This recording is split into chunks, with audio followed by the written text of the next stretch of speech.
जय माता आदिशक्ति। चौथा अध्याय। इंद्राई देवताओं द्वारा देवी की स्तुति। सिद्धि की इच्छा रखने वाले पुरुष जिनकी सेवा करते हैं तथा देवता जिन्हें सब ओर से घेरे रहते हैं, उन जया नाम वाली दुर्गा देवी का मैं ध्यान करती हूँ। उनके श्रृंगों की आभा काले मेघ के समान श्याम है।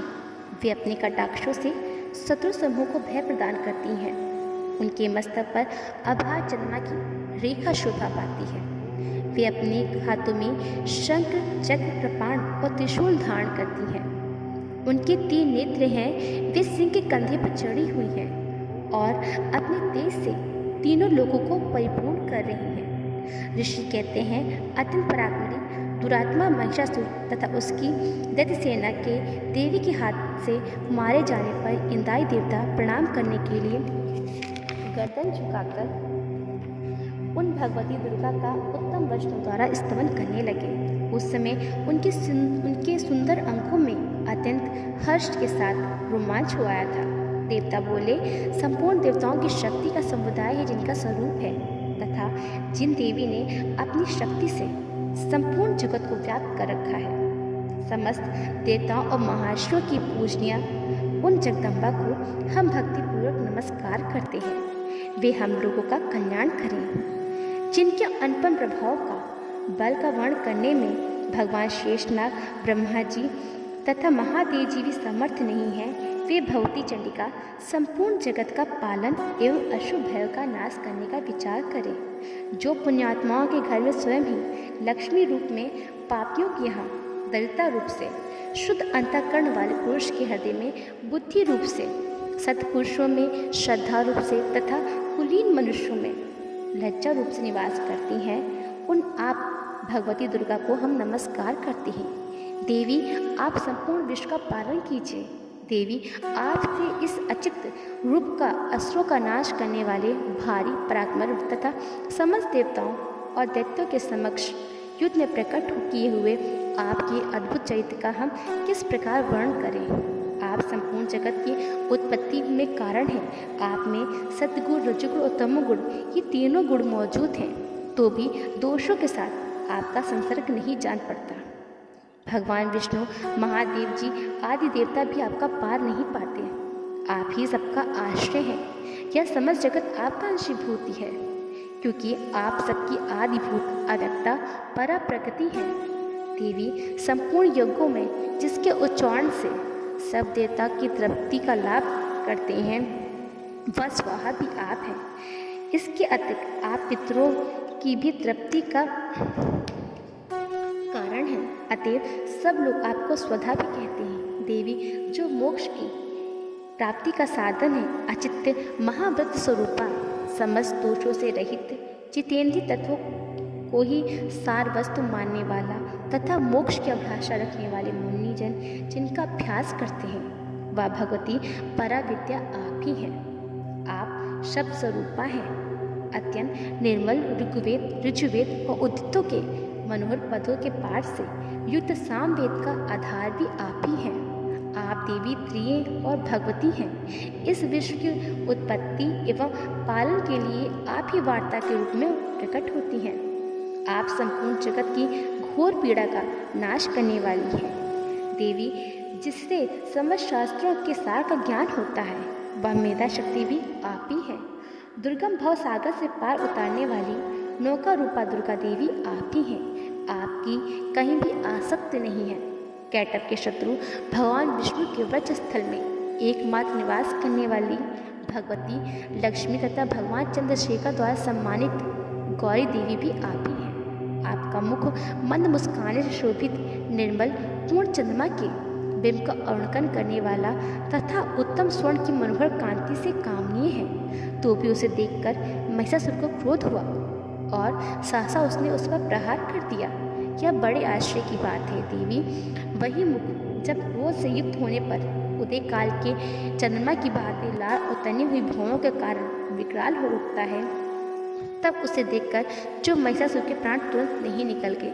यह उससे भी बढ़ के आश्चर्य की बात है। क्रोध में भरे हुए यमराज को देखकर भला कौन जीवित रह सकता है। देवी, आप प्रसन्न हो।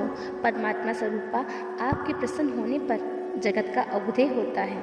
और क्रोध में भर जाने पर आप तत्काल ही कितने कुलों का सर्वनाश कर डालती हैं। यह बात अभी अनुभव में आई है, क्योंकि महिषासुर की विशाल सेना क्षण भर में आपके कोप से नष्ट हो गई है। सदा अवधि प्रदान करने वाले आप जिन पर प्रसन्न रहती हैं, वही देश में सम्मानित है। उन्हीं को धन यश की प्राप्ति होती है। उन्हीं का धर्म कभी शिथिल नहीं होता, तथा वही अपने हष्ट पुष्ट स्त्री पुत्र और भ्राताओं के साथ धन्य माने जाते हैं। देवी, आपकी कृपा से पुण्यात्मा पुरुष प्रतिदिन अत्यंत श्रद्धापूर्वक सदा इसका पाठ करके सदा सब प्रकार के धर्मपूर्ण कर्म करता है और इसके प्रभाव से सर्वलोक में जाता है। इसीलिए आप तीनों लोकों में निश्चित ही मनवांछित फल देने वाली हैं। माँ दुर्गे, आप स्मरण करने पर सब प्राणियों का भय हर लेती हैं और स्वस्थ पुरुषों द्वारा चिंतन करने पर उन्हें परम कल्याण में बुद्धि प्रदान करती हैं। दुख दयिता और भय हरने वाली देवी, आपके सिवा दूसरी कौन है जिसका चित्त सबका उपकार करने के लिए सदा ही दरियाद रहता है।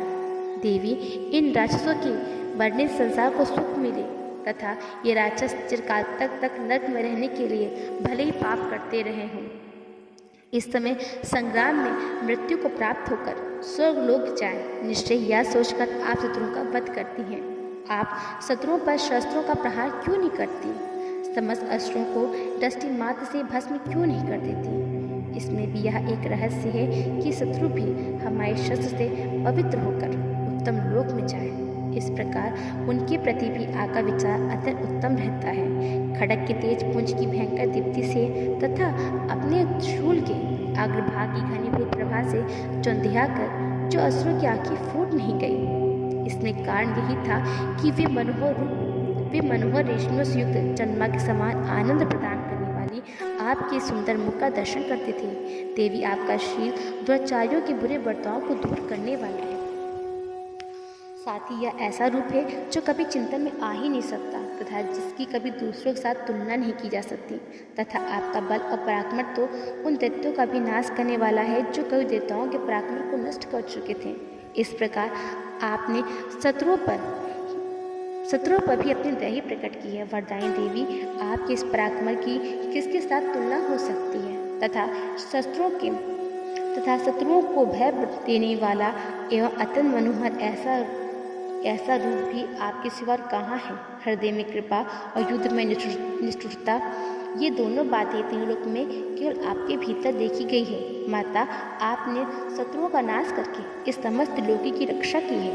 इन शत्रुओं को भी युद्ध भूमि में मारकर स्वर्गलोक में पहुंचाया है तथा उन्मत्त दैत्यों से प्राप्त होने वाले हम लोगों के भय को भी दूर किया है।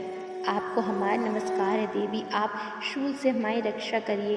अंबिका, आप खड़ग से हमारी रक्षा करें तथा घंटे की ध्वनि से तथा धनुष की टंकार से भी हमारी रक्षा करें। चंड के पूर्व, पश्चिम, दक्षिण दिशा से भी आप हमारी रक्षा करें तथा ईश्वरी, अपने त्रिशूल को घुमाकर आप उत्तर दिशा से हमारी रक्षा करें। तीनों लोकों में आपके जो परम सुंदर एवं अत्यंत भयंकर रूप विचरते हैं, उनके द्वारा भी आप हमारी इस भूलोक की रक्षा करें। अंबिके, आपके कर पल्लों में शोभा पाने वाले खड्ग, शूल और गदा आदि जो अस्त्र हों, उन सब के द्वारा आप सदा हम पर प्रसन्न रहें और हमारी रक्षा करें। ऋषि कहते हैं, इस प्रकार जब देवताओं ने जगत माता देव दुर्गा की स्तुति की और नंदन बन के दिव्य पुष्पों एवं गंध चंदन आदि के द्वारा उनका पूजन किया, फिर सबने मिलकर जब भक्तिपूर्वक दिव्य धूपों की सुगंध निवेदन की, तब देवी ने प्रसन्न होकर प्रणाम करते हुए सब देवताओं से कहा,